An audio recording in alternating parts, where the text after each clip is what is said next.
Ito ay rated SPG, striktong patnubay at gabay ng magulang ang kailangan.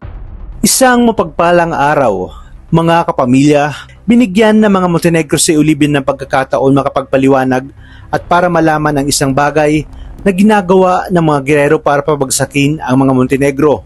Sinabi ni Olivia na tinawagan ni Roberto ang bagong colonel pati ang matataas na opisyal ng Maynila para sa gagawing raid. At walang ibang punteriya kundi ang mga laboratorio at maging ang mansyon ng mga Montenegro.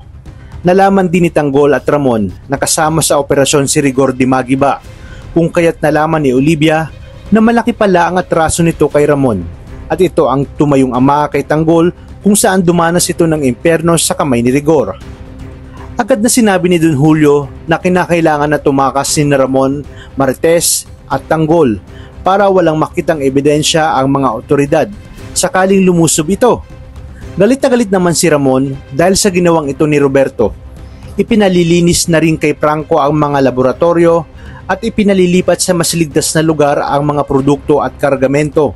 Kaya naman, sa magkasabay na araw ay isinagawa ang raid na kasama nga ang media.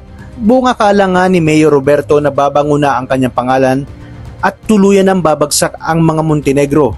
Yung pala ay hindi dahil nadiskaril pa ito. Maging si Rigor ay pinagpipilitang nandoon si Ramon sa mansyon ng mga Montenegro.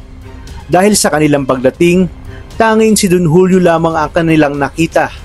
Malinis at walang Ramon na nakita kung kaya't nalaman itong lahat ng media. Imbis na bumango ang pangalan ng mga Guerrero pati si Mayor Roberto ay mas lalong lumaganap dahil sa palpak na operasyon. Nabayaran man ni Roberto ang ilan sa mga media, hindi pa rin nagpapapigil ang karamihan at nabaliktad pa ang balita na kaya pala ginagawa ito ni Mayor Roberto upang bumango ang pangalan nito sa publiko dahil nga nasangkot ito sa isang operasyon ng illegal na droga sa pier.